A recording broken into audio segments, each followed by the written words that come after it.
in the beginning with the Father.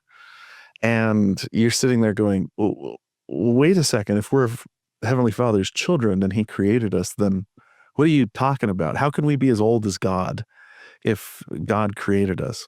And then he kind of puts it all together. And I'm going to read this because the wording here is very specific and I want to be cautious with it. But this is Doctrine and Covenants 93. And in section 93, he goes on to explain about light and truth. And then he teaches something that I've puzzled over till my puzzler was sore. He says this is verse 29. Man was also in the beginning with God. Intelligence, or the light of truth, was not created or made. Neither indeed can be.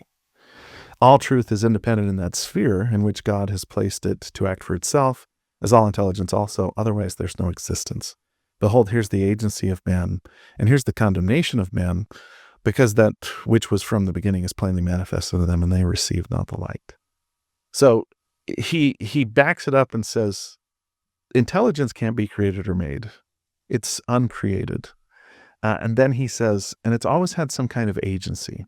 And we speculate a lot about intelligence, and, Cleon Skousen and others got into a whole bunch of stuff about what that means. But the two things that are clearly established here about intelligence is that it can't be created or made, and that it has some form of agency.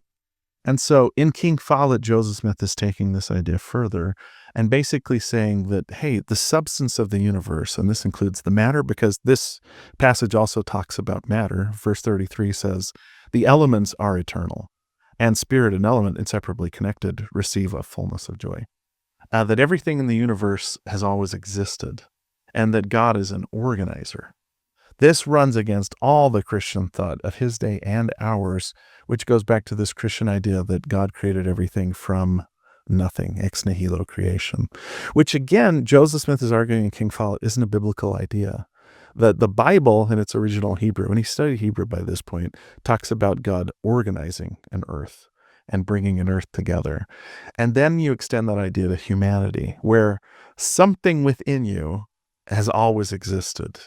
And it will always exist. And God came along and gave it greater agency, because it is correct to say God gave us agency by giving us a spirit body and then arranged for us to receive a physical body, and eventually will be element and spirit combined together inseparably and receive a fullness of joy.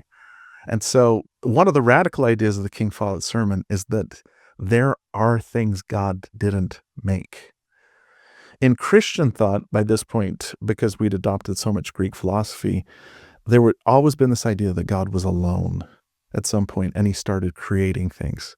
In Joseph Smith's cosmology, God was in a universe of unorganized things, and he started to organize and take them and give them greater agency so that they could progress and become like him. And some people would argue that this is a huge, huge deal because it solves a couple difficult philosophical issues. For instance, David Paulson gave this great devotional called Joseph Smith and the Problem of Evil. Have you ever heard of this? Sounds familiar. So good. But basically, the problem of evil is somebody comes to you and says, if God is so good, then why do bad things happen?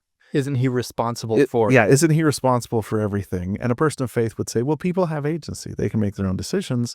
And a perfectly reasonable answer to that is to say, well, why didn't God just make us so we don't make bad decisions?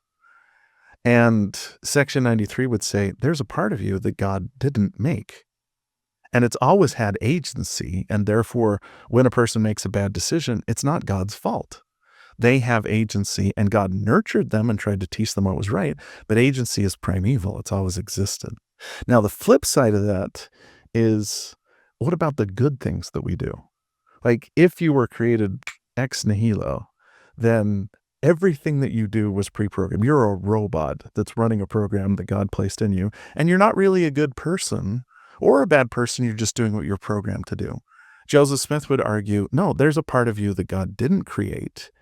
Therefore, if you make a good decision, it's not something you were programmed to do. It's something that you learned to do, and something that allows you to progress to the point to where you can become someone who doesn't do wrong things. That's Jesus Christ, and then by extension, God. And so, Truman Madsen, who was a philosopher, said that section 93 cuts through the Gordian knot with one slice by just stating several things. Do we have free will? Yeah. we've always had free will because we've always existed and we've always had some form of agency. Is God responsible for evil in the world? No.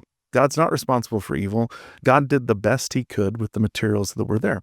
If you have a kid, David, that grows up to be a serial killer, it's not necessarily your fault, right? You could have done everything right, but the kid has agency and he makes bad decisions and he turns out poorly. We could say the same thing about God. Section 93 presents that if everything goes according to plan, you're going to turn out to be like Jesus. But there's also got to be the philosophical possibility that you make all the wrong decisions and you end up like the other guy. That those are the possibilities that exist within us. And this isn't just a Section 93 thing. This is a Section 76 thing. It's a Section 130 thing. Joseph Smith is taking all these philosophical problems and basically solving them with revelation that's been given to him. Thanks for that. Yeah. My mind is spinning right now. I hadn't considered before, because I've researched a lot of stuff about creation ex nihilo and the Latter-day Saints stance on that, but I hadn't taken it as far as simply applying that to us as well and being organized out of pre-existing but chaotic matter. Yeah. Right? Yeah. And I mean,